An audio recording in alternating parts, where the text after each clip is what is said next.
Hare Krishna. Om Ajnanatimirandasya Jnananjanashalakaya Chakshurunmilitam Yena Tasmai Shri Guruve Namaha. Shri Chaitanya Manobishtam Stapitam Yena Bhutale Swayam Rupa Kadamayam Tadanti Swapadantikam Vandeham Shri Gurun Shri Utapatakamalam Shri Gurun Vaishnavamscha Shri Rupam Sakrajadam Sahagana Raghunathanvitam Tam Sajivam Satvedam Swavadudam Parijana Sahitam Krishna Chaitanya Devam Shri Radha Krishna Padan Sahagana Lalita Shri Vishakhanvitamscha He Krishna Karuna Sindhu Dina Bandho Jagatpate Kopisha Kopika Kanta Radha Kanta Namostute Tapta Kanjana Gaurangi Radhe Vrindavaneshwari Vrishabhanushtute Devi Pranamami Hari Priye Vanjakalpatarubhyascha Kirpa Sindhuvayevacha Patitanam Pavanibhyo Vaishnavibhyo Namo Namaha. Jai Shri Krishna Chaitanya Prabhu Nityananda Shri Advaita Gadadhara Shrivasadi Gaura Bhakta Vrinda. Hare Krishna Krishna Krishna Hare Hare Hare Rama Rama Rama Hare Hare. Hare Krishna. Hare Krishna. Hare.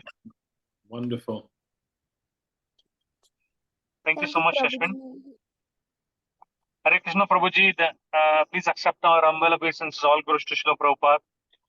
Jai Shri Prabhupada, please accept my Dandavat pranams. Apologies to all for arriving a couple of minutes later. There was something anyway, I'm here now, so thank you for your patience. Thank you, Prabhuji. I'm also a little bit late, running late, and then I'm just still arriving at my house. So, but we can start off the program, Prabhu. How do you want us to go about, Prabhu, the verse? So yes, I'll recite the Sanskrit and then I'll go directly into the verse. Unless Shashwin Prabhu would you like to read the verse or should I, Shashwin? Prabhuji, could I read the verse? You can indeed. Please, if you read the Sanskrit, and then we can move on into the translation. Okay, Prabhuji. Hare Krishna. Hare Krishna. Om Namo Bhagavate Vasudevaya. Om Namo Bhagavate Vasudevaya. Om Namo Bhagavate Vasudevaya. Narayanam Namaskrityam Naram Chaiva Narottamam Devim Saraswatim Vyasam Tato Jayamudirayet Nashtaprayeshu Bhadreshu Nityam Bhagavata Sevaya Bhagavate Uttama Shlokter Bhaktir Bhavati Naistiki. Hare Krishna. Manasvabuddhya malaya niryasyam kshetrajña etam ninayetamatmani atmanamaatmanyavrudhyadiro labdo pasantir virameta krichyat. Hare Krishna. Hare Krishna, Prabhu. What verse are you reading, Shashwin? Can you tell me the number of the verse? Canto 2, chapter 2 and Verse what number? 16, verse 16. Are we not on verse 15? Oh. Should be verse 15. Verse 15. Verse 15, Shashwin. It's the one before. Okay, Prabhuji. But anyway, no problem. We're going back in time. So we've gone forward and now we're going back in time one day. Okay? Okay, Prabhuji. So do you want to read Hare Krishna? Hare Krishna.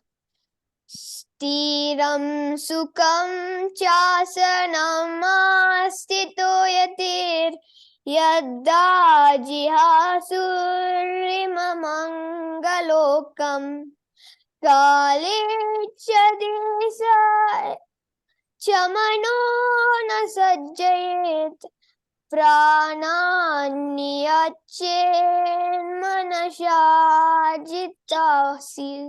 Hare Krishna. Hare Krishna, Prabhuji. Wonderful. So we'll go through the word for word. Stiram, without being disturbed. Sukham, comfortable. Cha, also. Asanam, sitting accommodation. Astitaha, being situated. Yatihi, the sage. Yada, whenever. Jihasuhu, desires to give up. Imam, this. Anga, O king. Lokam, this body. Kale, in time. Cha, and. Deshe, in a proper place. Cha, also. Manaha, the mind. Na, not.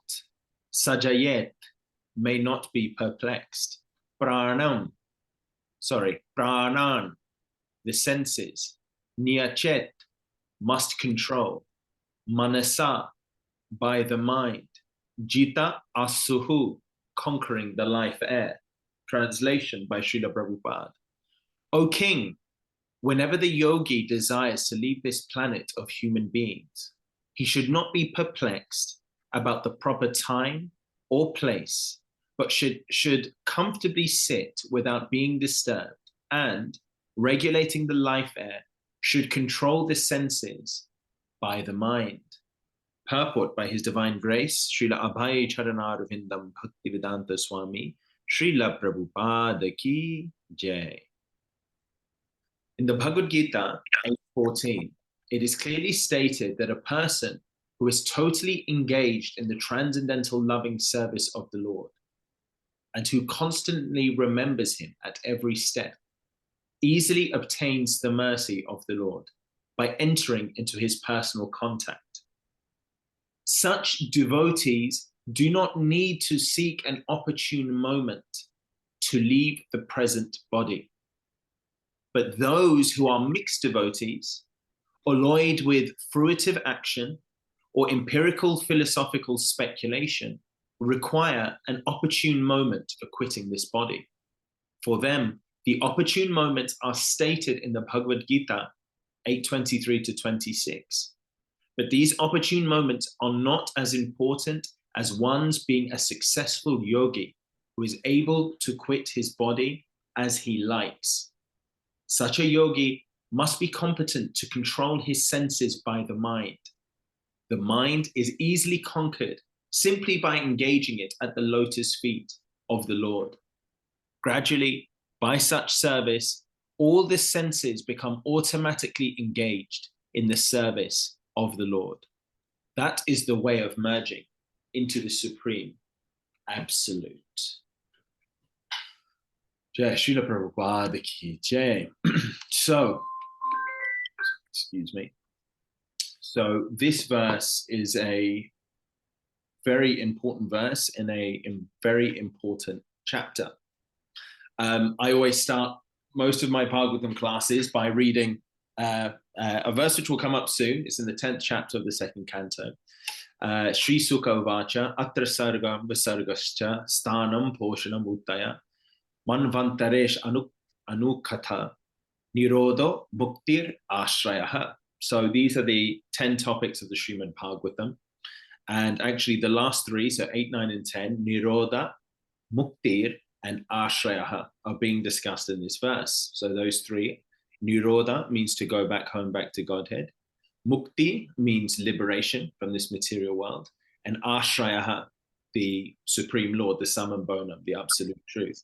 So both in this verse, we can see we're discussing the appropriate way to leave this world. And obviously the appropriate way to leave this body and leave this world is ultimately to go back home, back to Godhead, to be liberated from this kuntalok. Kuntalok means the world of suffering, and to be elevated to Vaikunta or Vaikunta, the place where there is no suffering.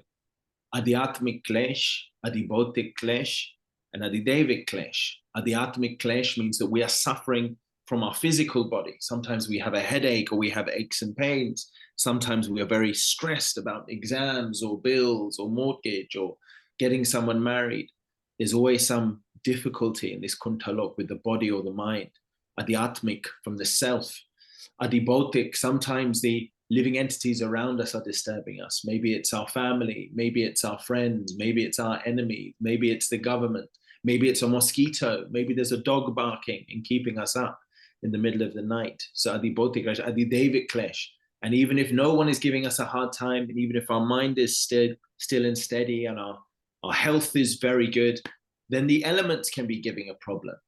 I know in Kenya, where you all are, I know for the last couple of years, there's been very heavy rains, unseasonal rains at the wrong time. In other parts of Africa, there's been severe drought, not enough rain. Sometimes there's a tsunami, sometimes there's a hurricane. So at all times in this kuntalok, we are bound to be faced with some challenge. It is the nature of this place. And even if there's no challenges, ultimately there's janma, mritu, jara, vyadi. There's birth, death, disease, and old age, which are challenging in of themselves. Anyone who has given birth or been born has gone through extreme suffering. Anyone who dies will go through suffering. Anyone who's witnessed somebody die has gone through suffering. So ultimately, the way in which we leave this world, our death can be an opportunity for us to leave this kuntalok, this world of suffering, and attain a state free of this suffering, or it can be an opportunity for us to perpetuate the miseries of this kuntalok. So this is a very important verse, because actually the purpose of life is actually death. And death can either lead to more death in this material, or it can lead to eternal life in the spiritual sky. So this verse, much like this whole chapter, really goes to the heart. The spirit goes to the heart of why Srila Vyasadeva wrote the Srimad Bhagavatam. Maybe, I don't know whether we can all remember the 5th chapter of the 1st canto, or the 4th and the 5th chapter. Vyasadeva is wrestling internally with this feeling of dissatisfaction. He's actually compiled all of the Vedic literatures, and still he feels somewhat discontent. Why is he feeling discontent? Well, light is shed on that by his guru, Srila Narad Muni. And Narad Muni says, you have compiled all this Vedic literature, but you have not clearly shown the living entities how to put an end to the suffering of this world. He said the way to put the end to the suffering of this world is exclusive devotion to Narayan, to Vasudeva, to Vrajendrananda, Sri Hari. And in all, you've compiled all different things, karma kanda, all these karma kanda, karma mishra bhakti, but you need to give that exclusive devotion to the Supreme Lord as the ultimate objective of life. And we can even see in this whole chapter, starting from text 2, Srila Sukadeva Goswami is really getting into the heart of this being the ultimate purpose of life. In text 2, he says, the way of presentation of Vedic sounds is so bewildering that it directs the intelligence of the people to meaningless things like the heavenly kingdoms. The conditioned souls hover in dreams of such heavenly illusory pleasures, but actually they do not relish any tangible happiness in such places. Text 3 goes on to say, for this reason, the enlightened person should endeavor only for the minimum necessities of life in the world of names. He should be intelligently fixed and never endeavor for unwanted things, being competent to perceive practically that all such endeavors are merely hard labor for nothing. And then text 6 goes on to say, thus being fixed, one must render service unto the super soul situated in one's own heart by his omnipotency. Because he is the almighty personality of Godhead, eternal and unlimited. He is the ultimate goal of life. And by worshipping him, one can end the cause of the conditioned state of existence. The conditioned state of existence. That is the source of all misery, is that we have entered into this conditional world. This world full of conditions like birth, like disease, like death, like old age. So we see very clearly that Shukadev, Shukadev Goswami is saying, yes, the Vedas can be confusing. They can lead one to think that we should accumulate more. We should elevate our status in this universe. We should worship this demigod and that demigod and this demigod and that demigod. And then we can create a fabulous, fabulous living situation. But the one thing that in all of those pursuits it's not said is that it will come to an end. Even if it's after 100 years, even if it's after 1,000 years, even if it's after 10,000 years, that beautiful, blissful state will come to an end. And what we are not aware of is what will happen to us then. We're working so hard for this dream, this amazing dream of becoming rich, powerful, and beautiful. But what we are not asking ourselves is, okay, what happens when that all comes to an end? And okay, we could have enjoyed for thousands of years. But if we've enjoyed in the past and we're plunged into despair now, is the happiness of the past giving us comfort in this despair now? No, it doesn't. What we need is a permanent solution. And this verse is talking about how we can leave this planet of human beings, right? We can leave this planet of birth and death and put a permanent end to this suffering. So the death and how we approach death is really the ultimate consideration. It is the defining moment of our experience here in the material world. Krishna, Arjun. Yes, Prabhu. You can hardly listen. Oh, sorry. Hare Krishna. Hare Krishna Mataji. Sorry, I heard my name there. Arya Govinda Prabhu. Okay, great. Just make sure everyone is on mute. Yes. So we see then that we have been we've been confronted here by Shukadev Goswami, who is saying, okay, disregard the things of the Vedas, and don't worry about the rules and the regulations. So we need to ask ourselves two questions. Number one, what are these rules and regulations? And number two, why are they put there if they're there for us to disregard? Why would the Lord go to so much trouble to create rules and regulations which ultimately aren't going to serve us in our ultimate experience? Why does the Lord do that? So I guess when it comes to leaving the body, a very kind of succinct description is given in Bhagavad Gita in the 8th chapter, 25th verse. And in that verse, Dumo Ratristata Krishna, I don't know if people know this verse, but the translation of this is the mystic who passes away from this world during the smoke, the night, the fortnight of the waning moon, or the 6 months when the sun passes to the south, reaches the moon planet, but again comes back. And the verse before that, in 824, Agnir Jyotir Aha Sukla Sanmasa Uttarayanam. So in this verse, the verse before, it says, those who know the Supreme Brahman attain that Supreme by passing away from the world during the influence of the fiery God in the light at an auspicious moment of the day during the fortnight of the waxing moon, or during the 6 months when the sun travels in the north. So this may not apply in Kenya, but we should understand what the difference is. So in the northern hemisphere, in the winter months, the sun is very low. And the sun is very low in the sky.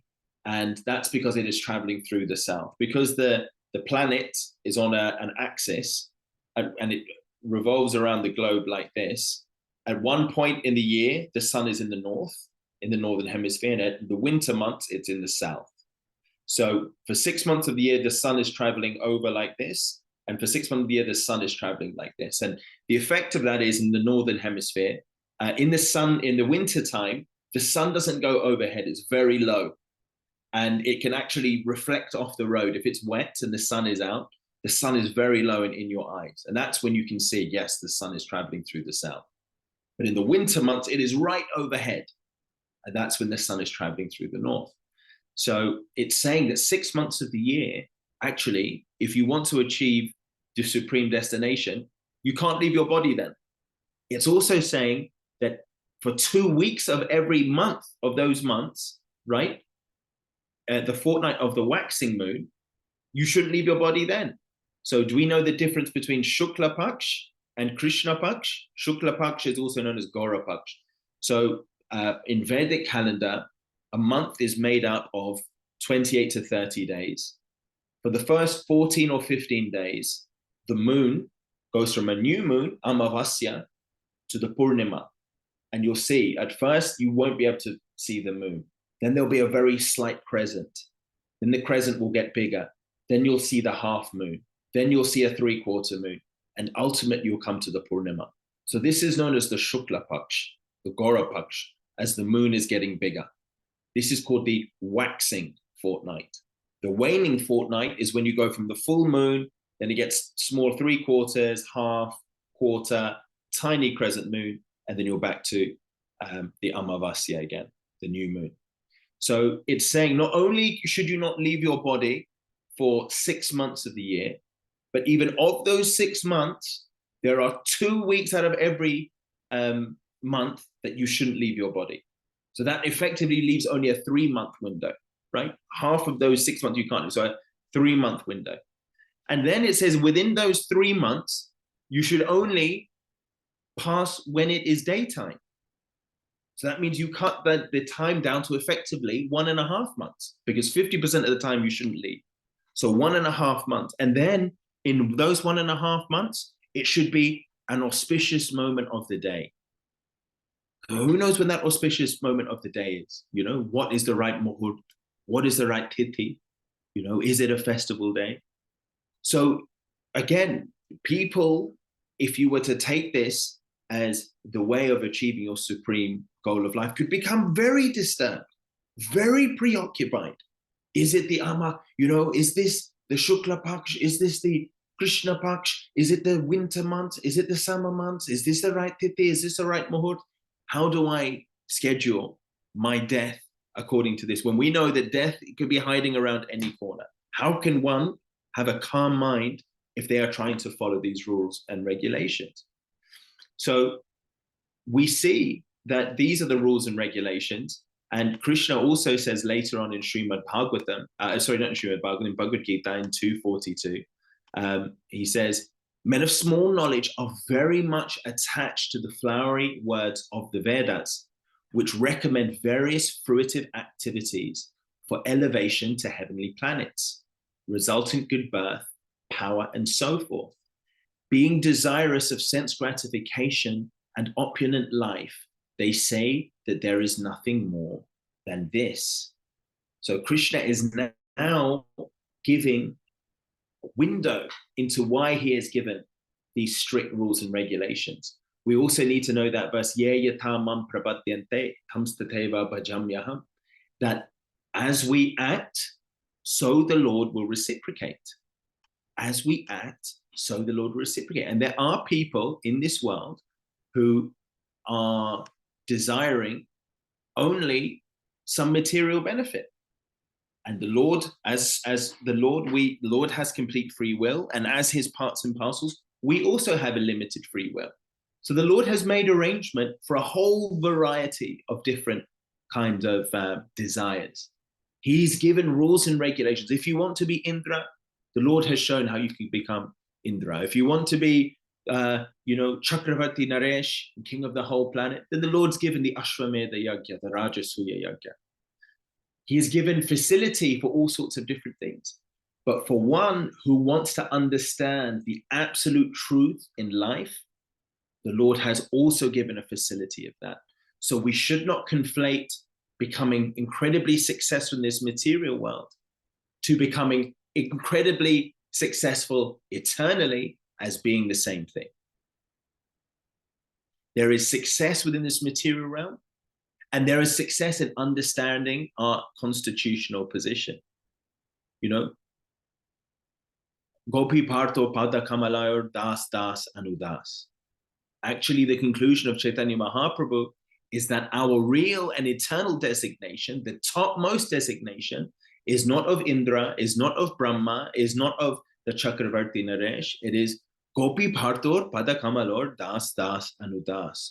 To be a servant of the servant of the servant of the dearmost servants of Krishna, who are the gopis. So the Lord, therefore, is facilitating all sorts of different desires in this material world. He is not forcing everyone to become a devotee. That being said, we should understand that there is a distinct difference between the enjoyment that one can experience in this world, which, even as beautiful as it may be in the heavenly planets, will ultimately lead in misery. Why?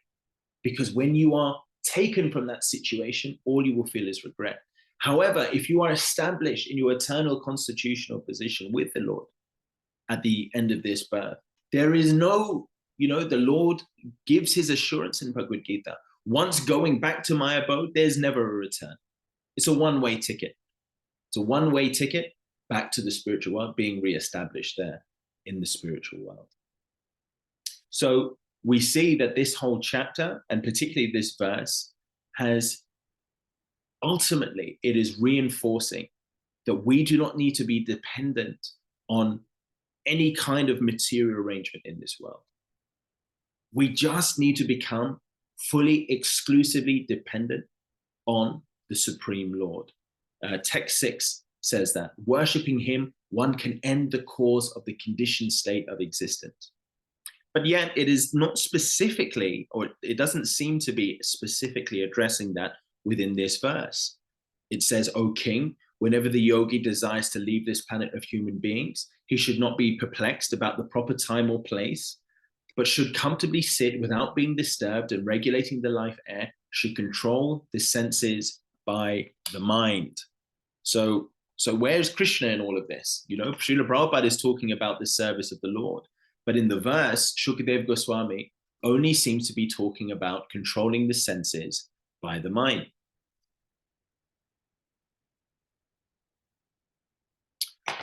And yet, for those of us who are familiar with Nectar of Devotion or the Chaitanya Charitamrita, they need to look no further than in CC, I think it's Madhya Leela, chapter 19, verse 170. Sarvapadi Vanirmuktam Tat Paratvena Nirmalam Rishikena Rishikesha Sevanam Bhaktir Uchyate. Rishikesha Rishikena Sevanam Bhaktir Uchyate. Now, this verse was written by Rupa, was actually from Narad Pancharatra. It's given there in Nectar of Devotion, Bhakti Rasamrita Sindhu, which is written by Rupa Goswami, and also it's here in the Chaitanya Charitamrita. So if you've ever had classes by Srila Prabhupada, often you'll hear him quote, Rishikena Rishikesha Sevanam Bhaktir Uchyate. And this translation is bhakti, or devotional service, means engaging all of our senses in the service of the Lord, who is the Supreme Personality of Godhead, the master of all the senses. Rishikesha, Rishika Isha, Rishikesha is the master of the senses. When the spirit soul renders service unto the Supreme, there are two side effects.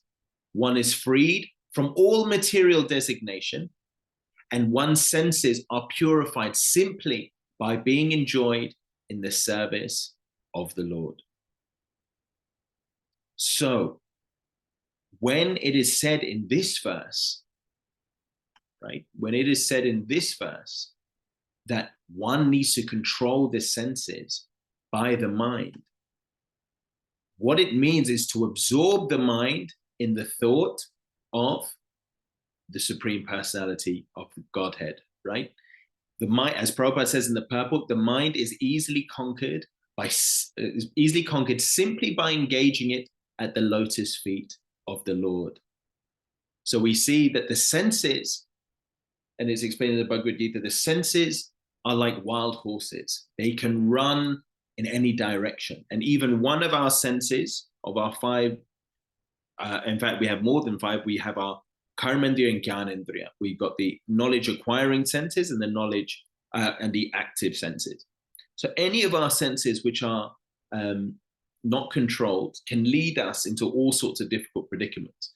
Or we want to eat, and then we go out and we eat some street food like golgappe, pani puri, and then we're throwing up. Actually, the first time I went to Mayapur, we were going to Bhaktivinoda Thakur's house, and there was somebody making sugarcane juice, right? Passing the sugarcane through, and then everyone says, yes, if you're in the dham, everything is chintamani, everything, every tree is a kalpa vriksha, everything is prashadam in the dham. And so we saw this, it was beautiful by the Ganga, beautiful green trees and fresh sugarcane. So we said, yes, let's have one cup. And then let's have another cup. And I think myself and Ananda Chaitanya Prabhu, who is a senior disciple of Shivram Maharaj, 3-4 cups. And then we grabbed a sugar cane and we were chewing on it and we were going for a walk. And I can tell you that I have never been as unwell as I was after that sugar cane juice. So you see, just throwing it back, enjoying ourselves, thinking we're on a holiday in Mayapur. But even one sense can take you totally off. And then for 3 or 4 days, my first time in Mayapur, I wasn't even able to go. There was beautiful Damodarastikam and Kirtans, and all of the devotees from Chowpatty were there. And he and I were just lying on this balcony. And the only time we would get up is to go and vomit and then lie down on this balcony. So one sense can cause so much trouble. So how then to regulate the senses? Yes, you need the mind. But even the mind, it is said in the 3rd chapter, can be filled with lust and ignorance. So how to regulate the mind? You need to regulate the mind through the intelligence. But then even in the 3rd chapter of Bhagavad Gita, it says even the intelligence, the lust can contaminate the intelligence. And the intelligence can convince us to engage in materialistic activity. So how to purify the intelligence? So higher than the intelligence is the soul.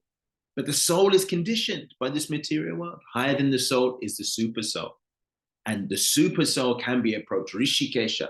Rishikesha is the name of the Supreme Lord, who is the master of the senses. If you worship the feet of Rishikesha and you say, please, O Lord, become the master of my senses.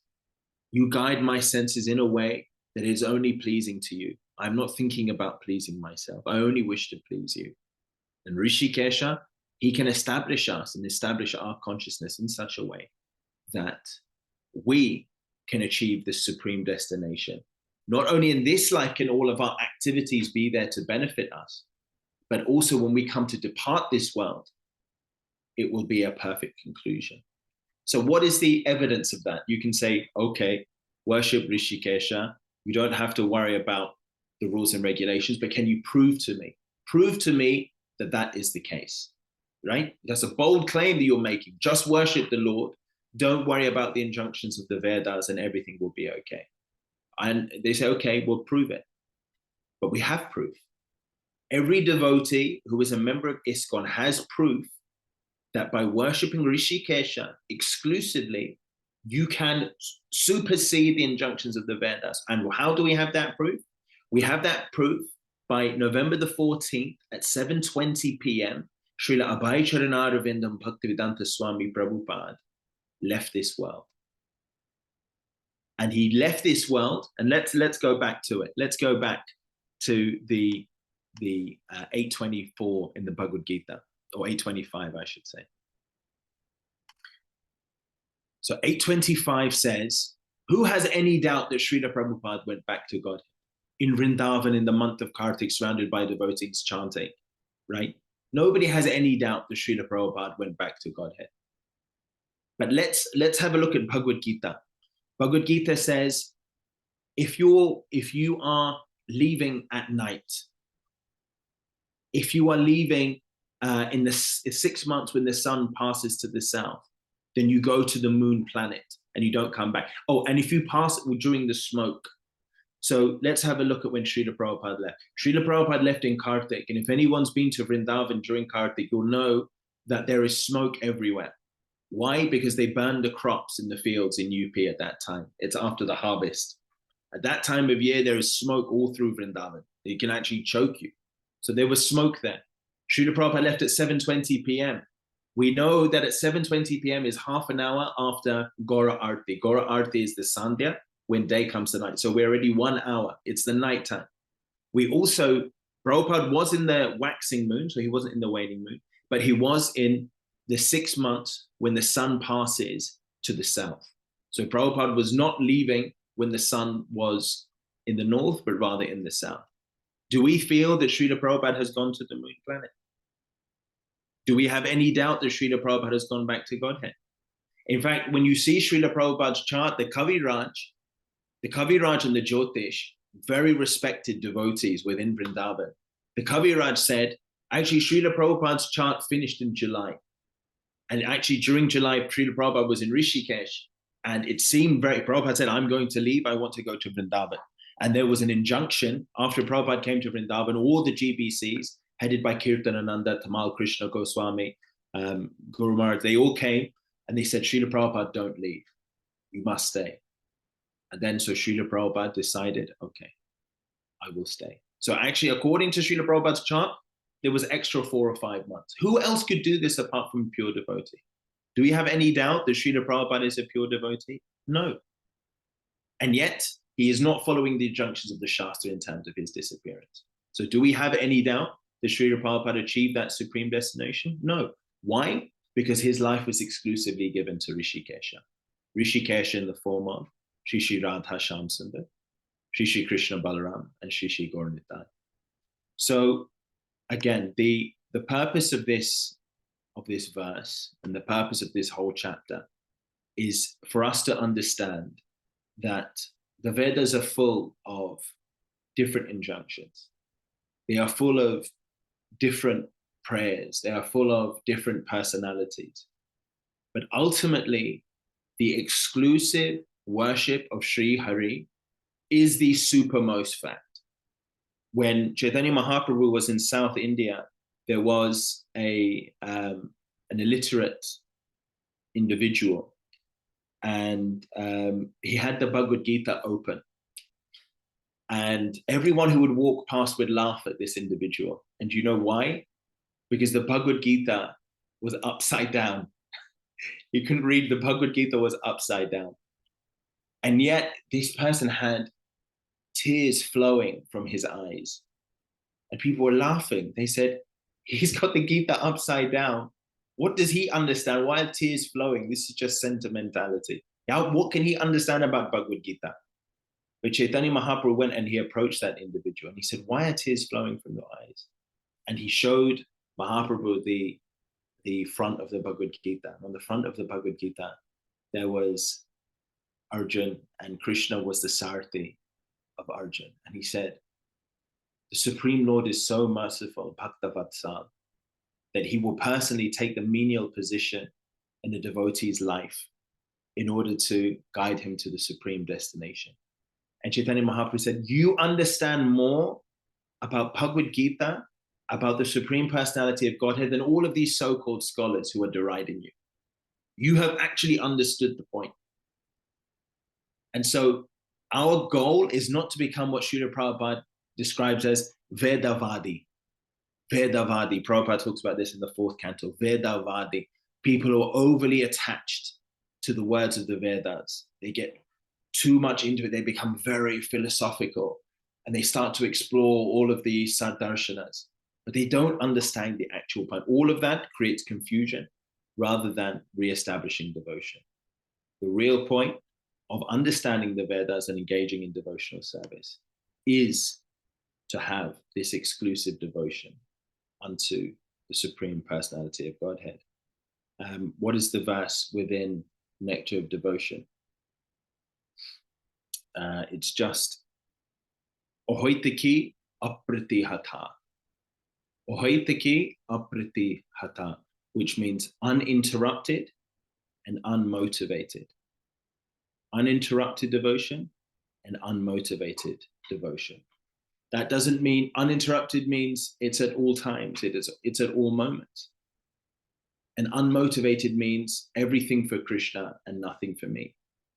You know, often we can see, and you see the Lord will provide so much facility, even at the point, there's 9 stages. Srila Vishwanath Chakravarti Thakur has delineated 9 stages of devotional life in his Madhurya Kandambini. And I would recommend all devotees to read these 9 stages, starting with Shraddha, faith, Sadhu Sangha, where you engage in association with the devotees, Anishta Bhajana Kriya, and then Anartha Nivritti, and then Nishtha. So this is going up the mountain.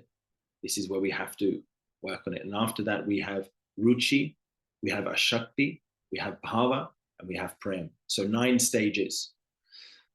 And we can see that even up to the stage of Bhava, Bhava is the 8th stage, Gopi Bhav, people have heard of Gopi Bhav. These deep feelings of attachment to the Supreme Lord. Even up until this point, there can still be, what does Prabhupada say the last snare of Maya is? The last snare of Maya is that we think we are God. Even up until the stage of Bhava, Ohoitaki apratihata, that uninterrupted and unmotivated devotion is not still there. If we think we are God, what does that mean? That means we are expecting the respect from other people. Amanina manadena. Right? What does Mahaprabhu say in the 3rd verse of Shikshastikam? Amanina manadena. We expect no respect for ourselves, but we're willing to give all respect unto others. But you can be at the stage of bhava and still this subtle desire for respect, for pratishta, for worship, for friendship is still there. So it's actually a very high thing. We shouldn't think that it's not high. It's a very high thing to come to that level. Bharat Maharaj, Jada Bharat Maharaj, he was the king of the whole planet. He renounced everything. We are so attached, if something happens to our bank account, some online fraud, everyone could be worried for weeks. Somebody hacked into my account, some 10,000. Bharat Maharaj has willingly given everything up. Willingly given everything up. What renunciation. And still some desire. He becomes attached. He's helping a deer and he becomes attached. And ultimately that deviates him from his supreme perfection in life. So these weeds are always there. But what is the one saving grace? The saving grace is not to understand all of the different rituals and injunctions of the Vedas. The saving grace is the lotus feet of the Supreme Personality of Godhead. And who will give us access to the lotus feet of the Supreme Personality of Godhead? Is the Acharya. The Acharya is making the mercy which is flowing from the lotus feet of the Supreme Personality of Godhead, as it is stated at the end of this purport. He's saying, by such service, all the senses become automatically engaged in the service of the Lord. That is the way of merging into the Supreme Absolute. So who is giving us that service? The Acharyas are giving us that service. Srila Prabhupada is giving us that service. So by serving in ISKCON, by serving sincerely unto the instructions of the Acharya, automatically everything else will fall into place. And whatever deficiency is there, the Acharya will take care of. And I'll finish on this note that Srila Prabhupada said, in order to go back to Godhead, you have to become cent percent pure. And everyone was crestfallen in the class. And then Prabhupada said, made some concession. Okay, not cent percent, slightly less than that. Okay, slightly less than that. And as he got up off the Vyasa-san, he said, actually, you serve the Supreme Personality of Godhead. But you hang on to my dhoti, because I have the backdoor key. And whatever your deficiency is, I'll make up for. And that is the truth. Actually, if Bharat Maharaj cannot achieve prema by his own endeavor, there's very little chance for us. But we have Srila Prabhupada. So if we serve within ISKCON very sincerely, any shortcoming, if we are sincere, Srila Prabhupada will make up for. Because as Srila Prabhupada said, I am representing Nityananda Prabhu. And you cannot estimate how merciful Gaura-Nitai are. As merciful, you think you understand mercy, you cannot estimate the mercy of Gaura-Nitai, and I have come only to give the mercy of Gaura-Nitai. So in conclusion, we understand that this chapter is trying to take us away from the misleading and flowery concepts of the Vedas, misleading and flowery objectives of advancing this material world, and it's telling us to render exclusive service unto the Supreme Personality of Godhead. We do not need to artificially create a situation which is auspicious. If we simply control the mind, the senses through the mind, which is possible by serving Rishikesha, we can achieve the supreme destination. And this was demonstrated by Srila Prabhupada himself. While we may say we are too flawed and too deficient to come to the standard of Ohaitikya Pratihata, being exclusively engaged in the Lord's service to control our senses, what we do know is that by serving the Acharya, we are serving the Supreme Personality of Godhead. And by serving the Acharya will make up for any of our deficiencies. So be connected to Srila Prabhupada, serve in his ISKCON, and naturally all auspiciousness will come to life. Even though externally it may not tally up with the ideal situation by the Vedas, we will go far beyond the Vedas to the absolute point of the Vedas, which is exclusive service unto the Supreme Personality of Godhead. Hare Krishna, Srila Prabhupada ki jai. So please, any comments, questions, corrections? I'll be open to hear them. Hare Krishna, Prabhuji. Dhanavad Pranam. Thank you so much for this class, wonderful class. Between the mercy and the personal endeavor, so like how do we balance it? Well, we've just finished Kartik month, and if you've read the Damodar pastimes in the Srimad Bhagavatam, I think it's chapter 9 or is it chapter 19? I think it's chapter 9. You'll see that what happens when Mother Yashoda is trying to bind Krishna. It's always 2 fingers too short. And then Mother Yashoda gathers more ropes. So 2 fingers too short, only this much. She gathers more ropes and she ties them all together, and then she tries to bind Krishna, and what happens? It's 2 fingers too short. And in the writings of the Acharya, I think it's in Gopal Champu by Krishna Das Kaviraj. It's by someone, there's a comment, or maybe it's Vishwanath Chakravarti Thakur. Anyway, it's actually said that Mother Yashoda then went to all of her neighbors and gathered all of their ropes, and collectively they tied all the ropes together. And when they came to bind Krishna again, it was 2 fingers too short. And only at the end, right? Only at the very end, when Mother Yashoda fully gave up, that's when the Lord, and it goes into Prabhupada even, it goes into details there, that then she was able to bind, because the Lord took compassion on her. He said, she's not able to capture me, but the Lord then said, then she can achieve. So there's 2 fingers, and we see that one is larger than the other. And actually the real point, I've heard explanations in different ways, but generally our endeavor is there. The endeavor is the crucial point. If we endeavor, we will naturally get the Lord's mercy. But without that endeavor, the Lord's mercy may not come, because the Lord will not give us what we ourselves do not desire. That is the purpose of the material. And it's a very good point. That is the reason why there's so many, somewhat misleading statements within the Vedas. If you don't worship this demigod, this demigod, this demigod, then your life will not be successful. If you do not do this by this time, then you will not be successful. If you do not do this puja and this homa, you will not be successful. That is there for those people who don't want to depend on the Lord, who don't have a desire to depend on the Lord. They want to be self-promoting. Okay, fine.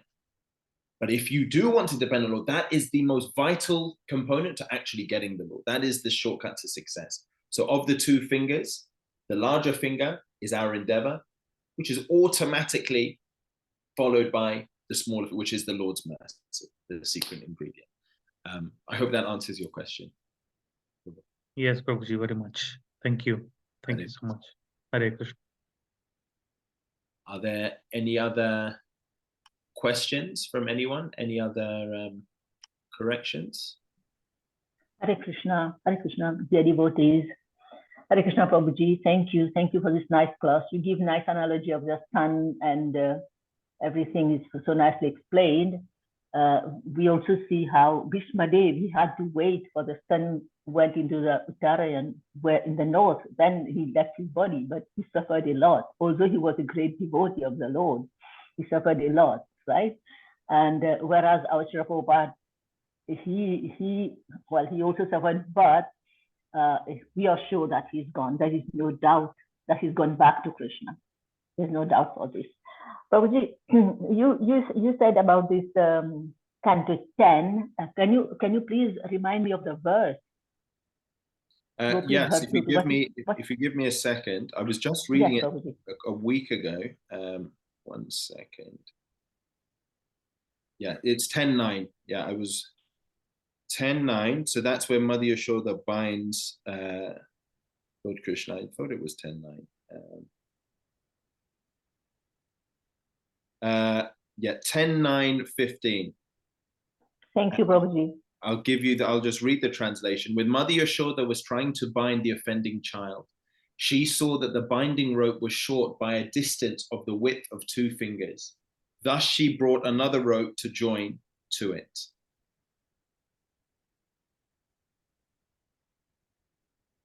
I'm trying to see whether Srila Prabhupada,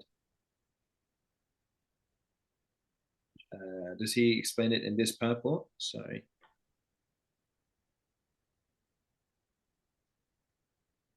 Yes, so Srila Prabhupada begins to explain in that purport that the 2 things that are important there, number 1 is, okay, I'll just read it. Here is the first chapter in Krishna's exhibition of unlimited potency to Mother Yashoda. When she tried to bind him, the rope was too short. The Lord had already shown his unlimited potency by killing Putana, Shakatashura, and Trinavarta. Now Krishna exhibited another vibhuti, or display of potency, to Mother Yashoda. Unless I agree, Krishna desired to show you cannot bind me. Thus, although Mother Yashoda, in her attempt to bind Krishna, added one rope after another, ultimately she was a failure. When Krishna agreed, however, she was successful. In other words, one must be in transcendental love with Krishna, but that does not mean that one can control Krishna. When Krishna is satisfied with one's devotional service, he does everything himself. Sevon mukehi jiva vado. Swayam eva spurati adha. He reveals more and more to the devotee as the devotee advances in service. Jivado. The service begins with the tongue, and chanting with taking the prasad of Krishna. So again, some of the acharyas which will explain which one is more important, the endeavor or the Supreme Lord. But ultimately you cannot have one. Well, by our endeavor alone, it is not possible. But then again, without our endeavor, the Lord will not bestow his mercy. So thank you for that, Mataji. Does that answer your question? Yes, Prabhuji. Thank you. Thank you. So if there are no more questions, I would like to actually take this moment to for all the devotees here to give their collective prayers to Kirtika Mataji, who unfortunately cannot be with us today. She's suffered a personal loss in her family. So if we could take this time to say 3 Hare Krishna Maha Mantras on behalf of her father-in-law, who passed away, I think, the day before yesterday. And we pray that in the same way that the perfect yogi will go back to the planet of the Supreme Lord, that her father-in-law, obviously having wonderful son and daughter-in-law, will derive some benefit and take that one step closer to an eternity with the Supreme Lord. So if we could all say 3 Hare Krishna Maha Mantras to conclude this class and pray for the departed soul. Hare Krishna, Hare Krishna, Hare Krishna, Krishna Krishna Hare Hare, Hare Hare Rama, Rama Rama, Hare Hare, Hare Krishna, Hare Krishna Krishna, Krishna Krishna, Hare, Hare Hare, Hare Rama, Rama Rama, Hare Hare, Hare Krishna, Krishna Hare Hare, Hare Rama, Rama Rama, Hare Hare. Hare Krishna. Prabhupada ki jai. Jai. Hare Krishna, Hare Govinda. Thank you, Prabhuji. Thank you so much for the service. Hare Krishna. Hare Krishna. Thank you all. I'll see you all in 2 weeks. Thank you, Prabhuji. Thank you, Prabhu. Vanchakalpatarubhyascha kripa sindhubhaiva Shritanam Pavanebhyo Vaishnavibhyo Namo Namaha. Grantaraj Srimad Bhagavatam ki jai, Naninder Koti Vaishnavji ki jai, Srila Prabhupada ki jai, Krishna Arjun Das ki jai. Hare Krishna. ISKCON Eldoret ki jai. Jai. Hare Krishna. Hare Krishna. Hare Krishna.